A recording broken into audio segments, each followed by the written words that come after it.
Patnam Narender Reddy sir ప్రజలతోనే అన్న మాటల తప్పేం లేదట. ఫార్మా కంపెనీ పంచాయతీ పెద్దగా అయ్యేందుకు లొల్లి పెట్టించేటట్టు అన్నాడనే 14 రోజులు రిమాండ్ వేసి జైళ్లకు సోబెట్టిరి. అసొంటి మనిషి అన్న మాటల తప్పనదే లేదు అని ఇప్పుడు అంత కాయసుగా ఎవరన్నారే బాలన్న అంటారా?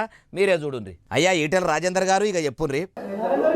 అవును నరేందర్ రెడ్డి గారు ఇప్పుడు నేను పోతా, మేము అండగా ఉంటాం, ఎవరితో చూస్తాం అనమా? చెప్పండి, అనమా అండి?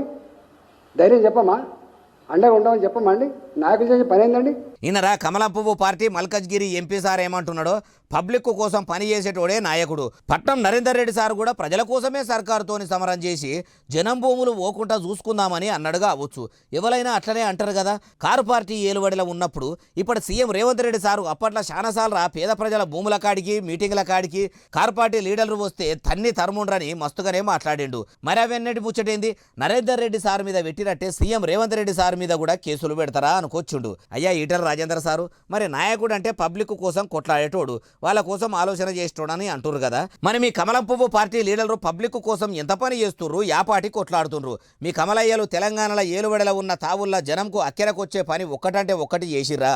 అసలు మీరు ఎందుకు గెలిచిర్రో, ఏం చెప్పి గెలిచిర్రో, ఏం చెప్తుర్రో, ఏం చేస్తుర్రో కనీసం మీకన్నా అర్థమవుతుందా సార్ అంటుర్రు ఈ ముచ్చటిన్నోళ్ళు.